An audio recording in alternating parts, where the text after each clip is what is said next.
Hi, everybody, and welcome to NUR 611.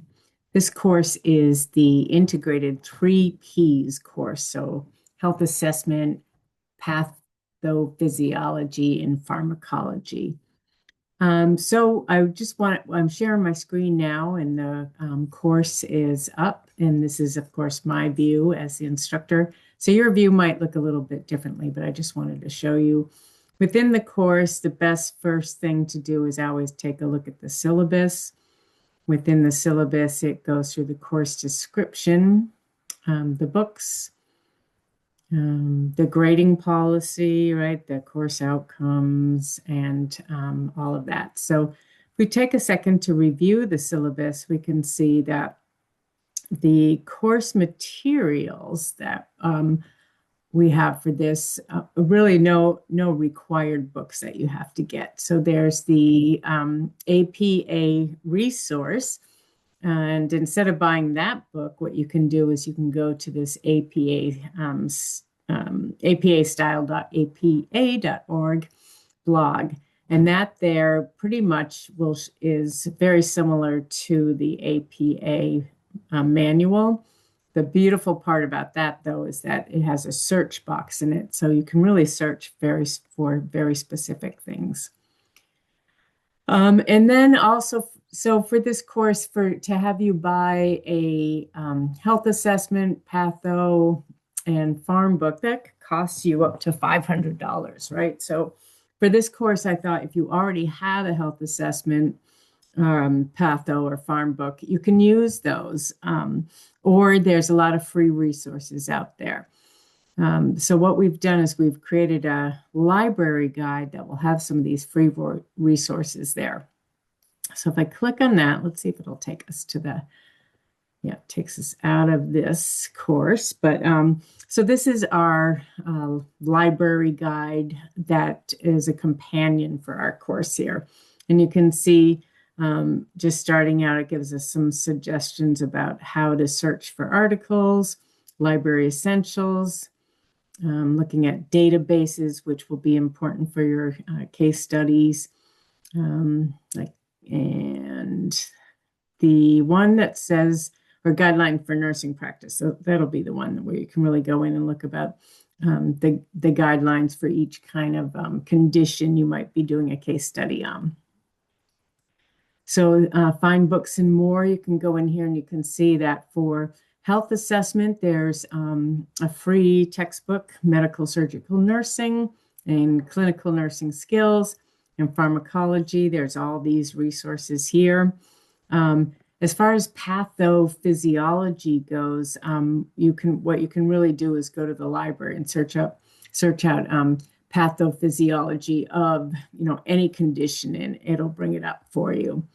So there's so much out there these days, and you'll see, as being future nurse educators, our job really is not so much to create new content, but to guide people to content that will help them meet the outcomes of the course. So that's that, and that library guide also has some information about doing presentations and everything. So one of the things that we have in this course is shadow health. And shadow health you might have taken at the undergraduate level, pre-licensure, and it is an online simulation.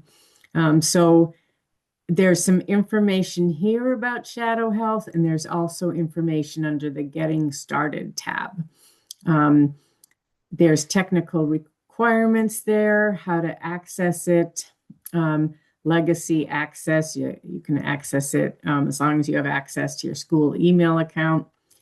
And just a note that there's more assignments in shadow health than are actually assigned to you. So where you'll see which shadow health assignments are in each module. So if you go to module 1 here, you can go down, you see right over here on the sidebar here, we have the learning resources, the discussion, shadow health, module reflection. So if we focus on shadow health on this one, you can see here for shadow health, there's these 5 things that are due today.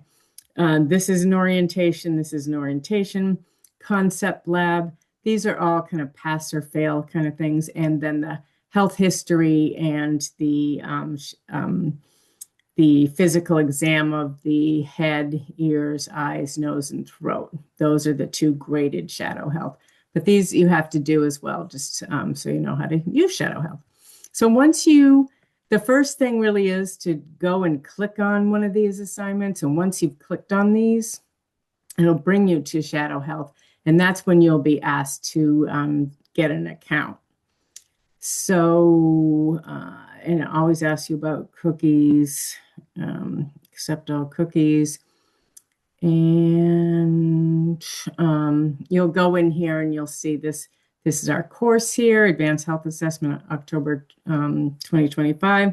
And I'm not sure what it looks like for you as a student, but you can go in here and you can see all the different assignments that are in there. So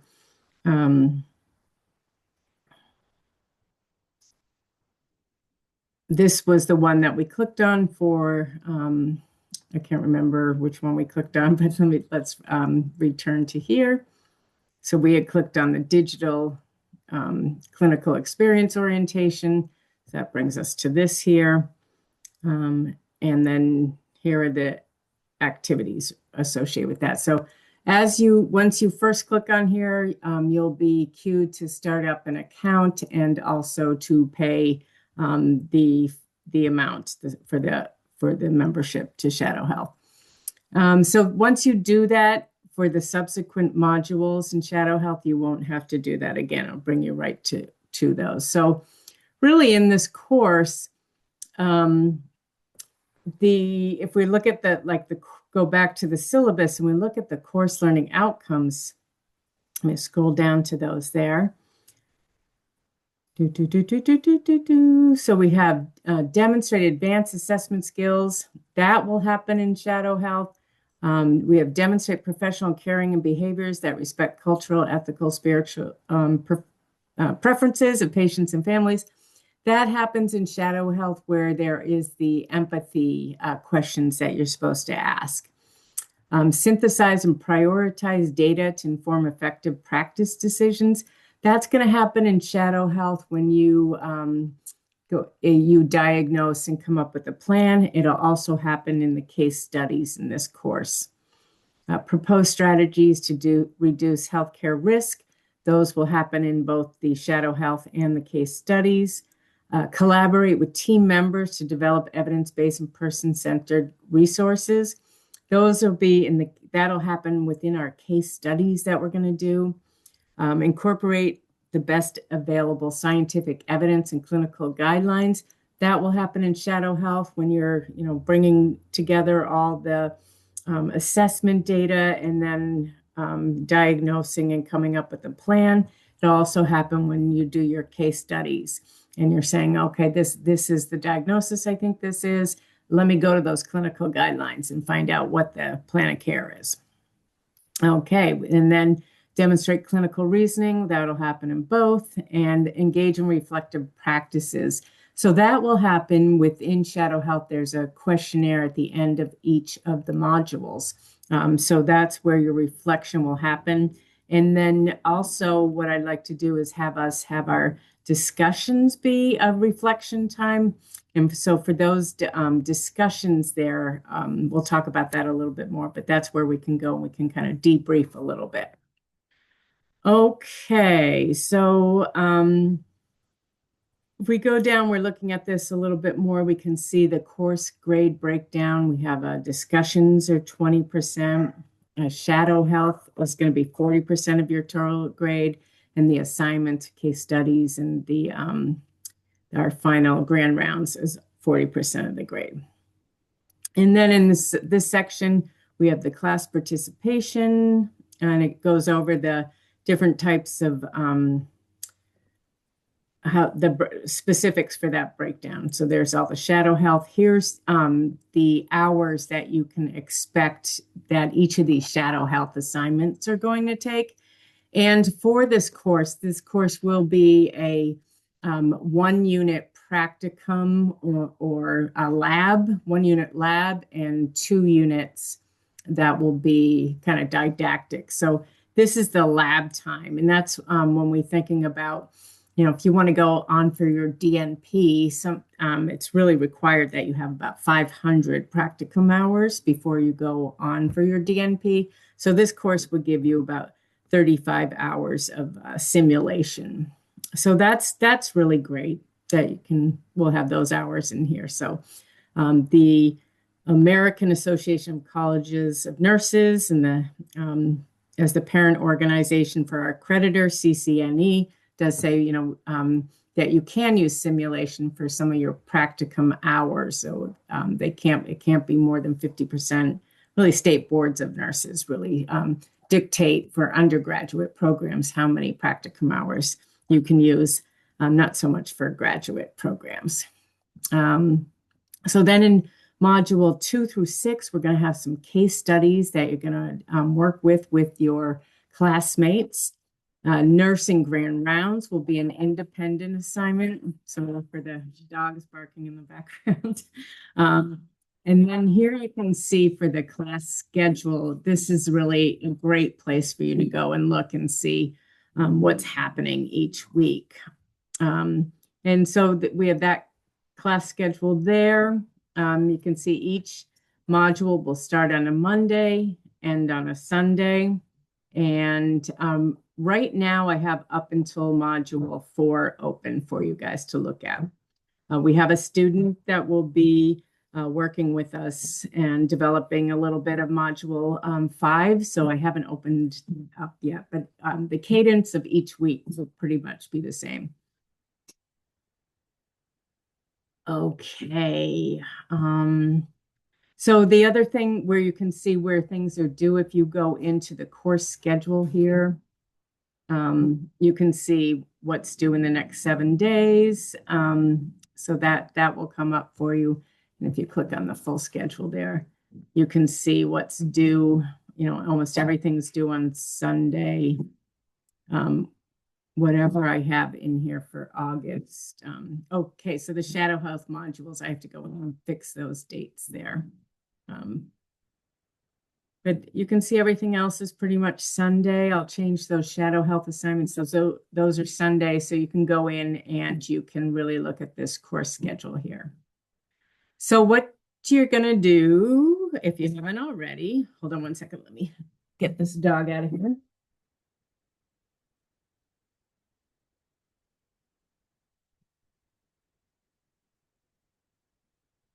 Watching my sister's dog. It's a little yippy.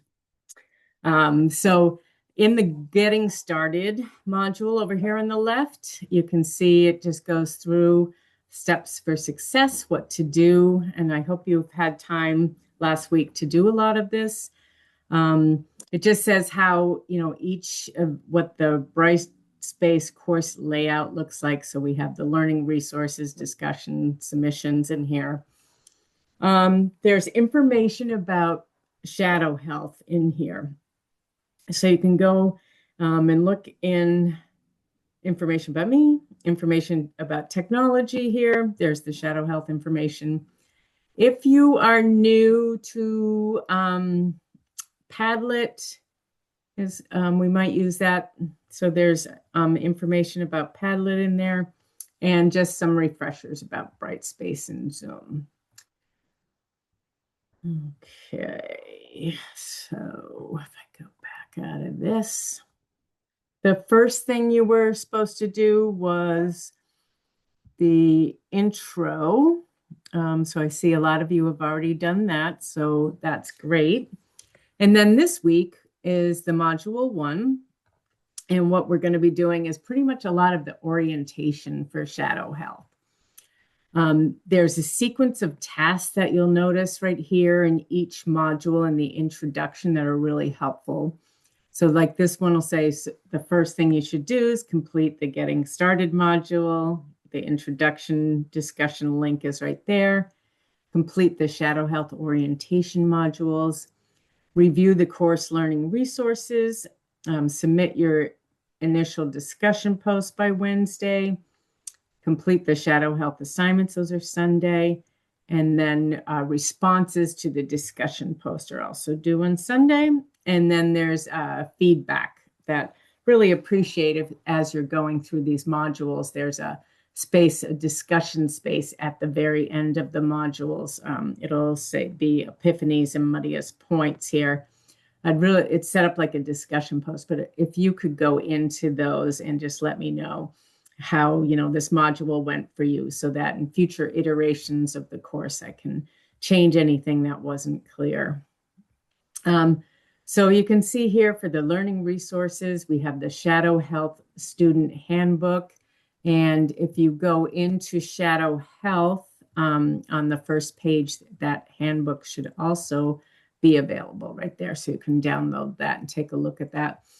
I'd highly recommend that you look at those because it really gives you a lot of the answers about, what you should really be looking for. So this week we have the health history, there's example SOAP note documentation, and then there's the HEENT assessment in there.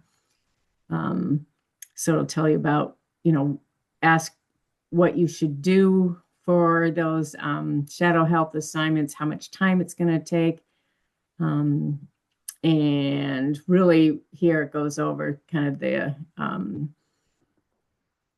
different aspects of the health assessment. So it's kind of like a little cheat sheet there. And then for the SOAP note, gives you great examples of what is expected for you writing your SOAP note, and that is done right inside Shadow Health. There's your reflections that you're going to do after each assignment. And an example of what a self-reflection looks like. And here's the HEENT exam time estimate there. And then there's a getting started video tutorial. And then again, some of a little cheat sheet on what are the things you should really be looking for in that assignment. So really recommend that you take a look at that, download it. And so that's in your learning resources. The library guide that I just showed you, links to there. So anything you can find in there is good. And these are the topics for the week. And then there's some extra resources that you can look at in here. So these are things that are good to know that you can use in your discussion posts and things like that. Yeah, I think the only other thing I want to say, well, let me just go over discussion one module and then go back to talking about AI. So in our first module one discussion board, you guys will collaborate on a Google Doc where you'll be listing out the resources that are necessary for this to meet this week's learning outcomes. So the learning outcomes are there. There's a link to the library guide, and there's also a link to the Google Doc. Now, hopefully I've shared that with all of you, and let me just make sure that I've shared it.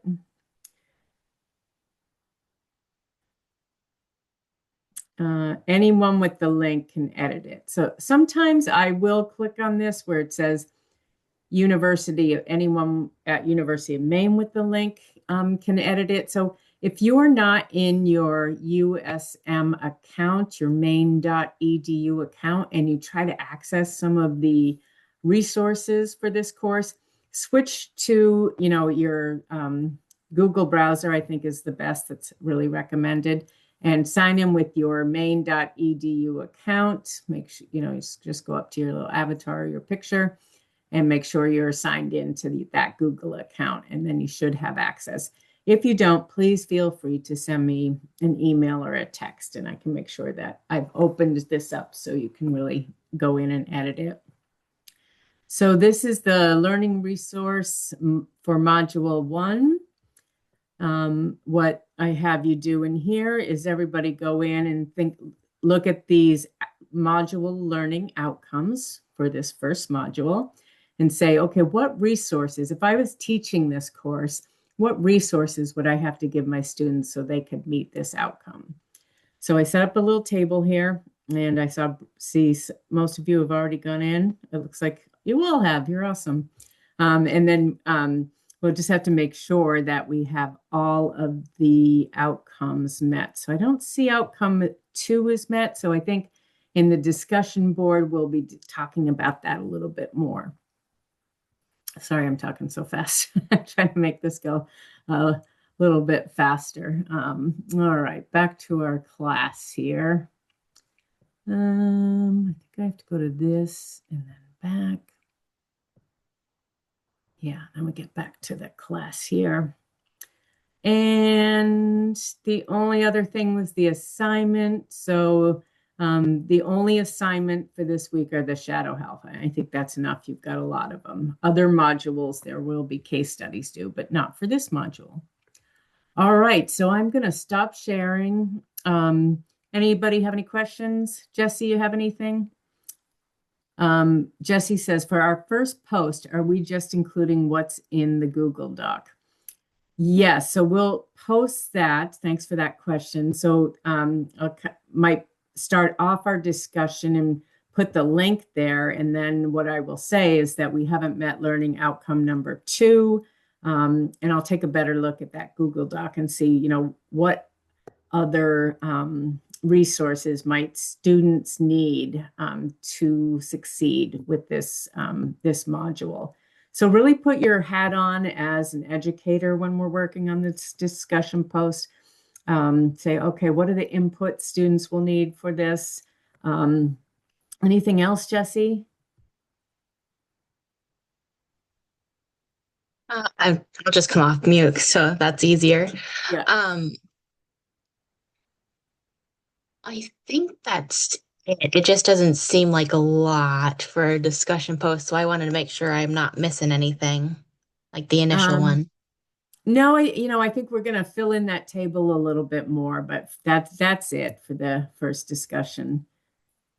And then, for the subsequent discussions, what I'd really like us to do is kind of debrief each week and have a meeting so that you don't have to do a discussion post. But I will format it so that if you can't come to the meeting, then you can post in the discussion board and get the points for it that way. But I always find this is an asynchronous course, so you aren't required to come to any meetings, but sometimes it's you really learn a lot from your classmates, and it's a great way to kind of bounce ideas off of people. So I will send out an email to see if you guys could all meet at one time during the week, and we can take it week by week to see what works, or set up a standing time each week.